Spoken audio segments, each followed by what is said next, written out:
તો તમે સેલોની પેન વાપરો કે પોઈન્ટેક કઈ વધારે કઈ ફાસ્ટ લખે? કઈ પેન વાપરો? એકચ્યુઅલી હું પેનથી લખું છું. ઓહ. પેપર અને પેન યુઝ કરું છું. એટલે મારા જે સીએ છે ને એ જ કહે છે કે તમારે જે ખર્ચો દેખાડવો પડે ટેક્સ રિબેટ માટે કે એમાં બહુ તકલીફ પડે છે, કારણ કે 5 રૂપિયા અને 10 રૂપિયાવાળી પેનથી ઉપર તમે વાપરતા નથી અને વર્ષે એક લેપટોપનો ખર્ચો દેખાડો છો ફિલ્મો માટે, પણ ઘસો છો તમે પેન જ.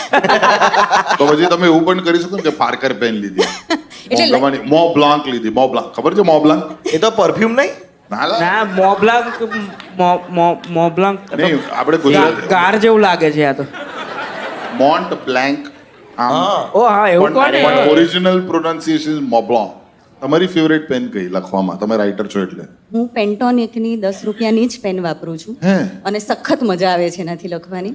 પેલી વાપરો 2 રૂપિયાની આવે છે, યુઝ એન્ડ થ્રો. બહુ જ સરસ કામ કરે અરે છે. હું તમારી સાથે છું, કારણ કે છે ને 10મા ધોરણ વખતે છે ને બધા જે ઓળખીતાઓ હોય ને એટલી ભારે ડફ્ફા જેવી પેનો આપે, એમને ખબર જ ના હોય કે 3 કલાક હાથમાં આમ આવું હાથ થઈ જાય લખતા લખતા. મારે તો 2 રૂપિયાવાળી પેન જોડે એકલો છો દર વખતે પડે. આમ લખતા લખતા કઈ વિચારતો ને મોઢા મૂકીને ચૂસી લઉં સ્ટ્રોની જેમ બધી ink મોઢામાં.